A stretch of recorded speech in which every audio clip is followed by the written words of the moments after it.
भारतीय रेल ने किया अपने नियमों में 5 बदलाव। अगर आप या आपका परिवार या आपके जानने वाले कोई रेल का सफर करते हैं तो ये नियम आपके लिए जानना है बहुत जरूरी। 1 अगस्त से लागू हो गया ये सारा 5 नियम। एक एक करके ये 5 नियम को सब बारीकी से समझते हैं। नियम: भारतीय रेलवे ने ऑफलाइन टिकट काउंटर से टिकट काटने वाले यात्रियों के लिए 1 अगस्त 2026 से नया नियम टिकट टोकन सिस्टम लागू कर दिया है।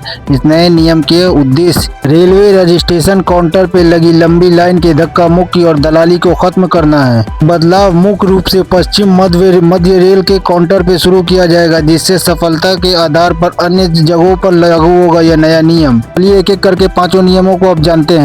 काउंटर पर सुबह भीड़ को रोकने के लिए रेलवे तत्काल बुकिंग शुरू करने के लिए टोकन बांटने के समय को किया तय। एसी तत्काल टिकट के लिए 8:30 से 9 बजे तक का टोकन बांटा जाएगा। दूसरी ओर नॉन एसी के तत्काल टिकट के लिए सुबह 9 बजे से लेकर 9:30 तक टोकन काउंटर पे टोकन मिलेगा। सबसे बड़ी खबर, टोकन मिलने के बाद आपको लगातार लाइन में खड़े रहने की जरूरत नहीं है। आप अपने टोकन नंबर के अनुसार अपने बारी के आने पर टिकट ले सकते हैं। आवश्यक भीड़ के समय बर्बादी को रोकने के लिए टिकट काउंटर समिति ने उठाई ये कदम। एसी तत्काल के लिए प्रति काउंटर 10 टिकट बांटने का है आदेश और नॉन एसी के लिए 13 टिकट मिलने का है आदेश। सबसे बड़ी बात, टोकन मिलने का मतलब ये कतई नहीं है कि टिकट मिलने की गारंटी है, क्योंकि तत्काल सीट सीमित होती है। इस वजह से आपको टोकन मिलने से ये है कि आपको टिकट लेने में होगी आसानी, लाइन लगने के झमेले से होंगे दूर। नए नियम के तहत टिकट काउंटरों को 2 श्रेणी में बांटा गया है, category A and category B. Category A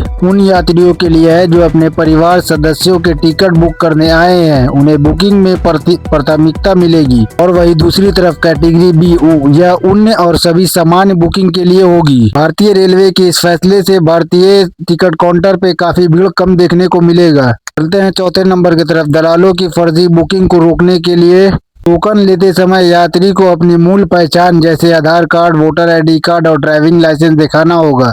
token पर यात्री का नाम दर्ज किया जाएगा और टिकट बांटते समय वो आईडी यूजर दिखाना जरूरी होगा। परिवार के लिए टिकट बुक करते समय खुद की आईडी के साथ सफर करने वाले सदस्यों की आईडी दिखानी जरूरी होगी। भारतीय रेलवे का 5वां और अंतिम नियम, ऑनलाइन तत्काल टिकट बुक करने वाले के लिए टोकन सिस्टम में कोई बदलाव नहीं होगा। ऑनलाइन बुकिंग के समय पहले की तरह ही एसी के लिए सुबह 10 बजे और नॉन एसी के लिए 11 बजे। हालांकि पिछले नियमों के अनुसार ऑनलाइन धोखाधड़ी रोकने के लिए IRCTC का आधार आधारित OTP वेरिफिकेशन की व्यवस्था चालू रहेगी। ये रेलवे के इस फैसले से आप क्या सोचते हैं और आपकी जिंदगी में इसका क्या असर पड़ेगा, कमेंट बॉक्स में जरूर बताएं। और हाँ, इसी तरह का नॉलेजेबल वीडियो देखने के लिए ऑफिशियल भारत प्लस को सब्सक्राइब करें।